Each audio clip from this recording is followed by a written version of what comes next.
All right, well, next up is my boss, a real tyrant, if you ask me.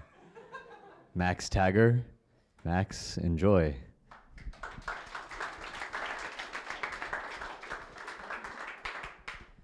Thank you, Amatosh.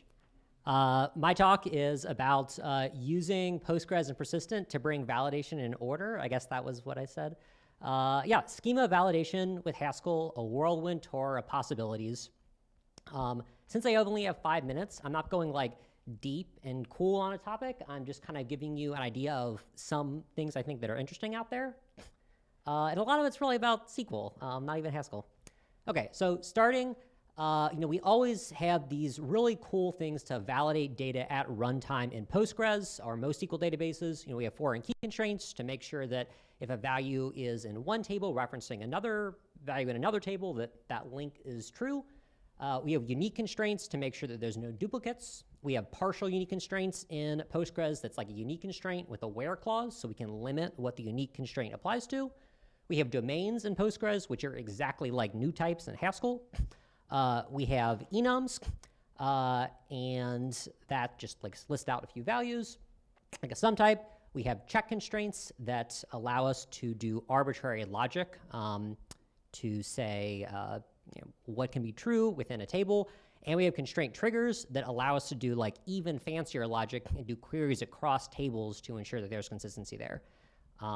So all of that is just about like what SQL can do to validate values in the database. We can also do schema validation with SQL itself. So like validating our schema, not the data. We can check things like all tables have a primary key with some sort of query, or like all tables have timestamp columns and triggers, simple stuff like that. We can, more speculatively, maybe we could do stuff like check all tables are plural or foreign key names are consistent. This is stuff I'm interested in, but I haven't implemented yet. Okay, now we're getting to the Haskell side. So we can use libraries like Persistent to ensure there's consistency between what's in Postgres and what's in Haskell.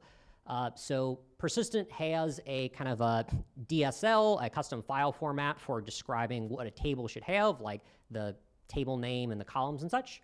And Persistent can check that what you have in that file format matches what is in the database. The table and columns names match.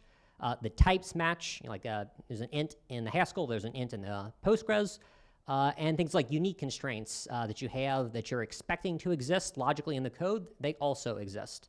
So that's all given by Persistent.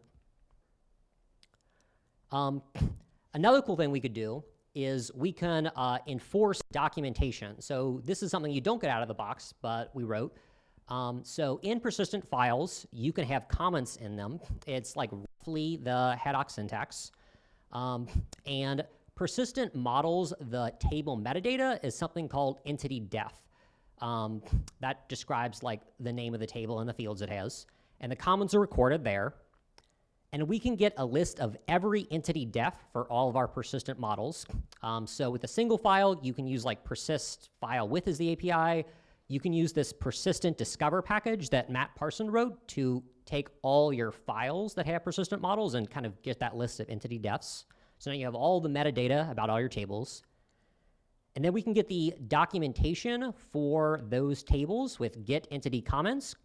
And then we can use that to write a test that ensures that every new table we write has comments on it. So yeah, that's like a neat way that you can help scale your company, is to make sure that people write documentation for new stuff.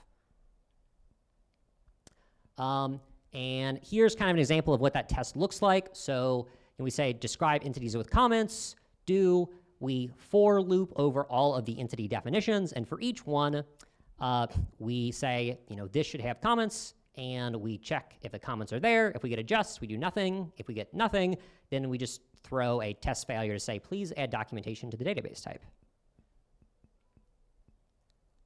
Okay, another cool thing that Persistent does, I have 1 minute left, is generate markdown docs. So that's with Persistent documentation. That is up on that repo, and we keep these in GitHub. We update them weekly via GitHub Action, and you can then share them with data science and non-engineers. Very nice. You can also do enum consistency.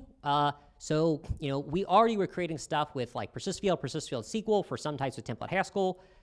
We modified that to add a Postgres enum class, and then we can find instances of everything that has Postgres enum using this discover instances package that Matt Parson also wrote. And then we can use that to check that Postgres enum values are consistent with what's in Haskell, which is really cool. And we can use template Haskell to get all the definitions of Postgres enum with Reify. And then with GHC 9.2, we can get the haddock docs with get doc on all of the fields of that. And then we can use that to enforce that documentation is written and generate docs for non-engineers for the enums. So my general lessons here, you should do this stuff early because discipline is unreliable.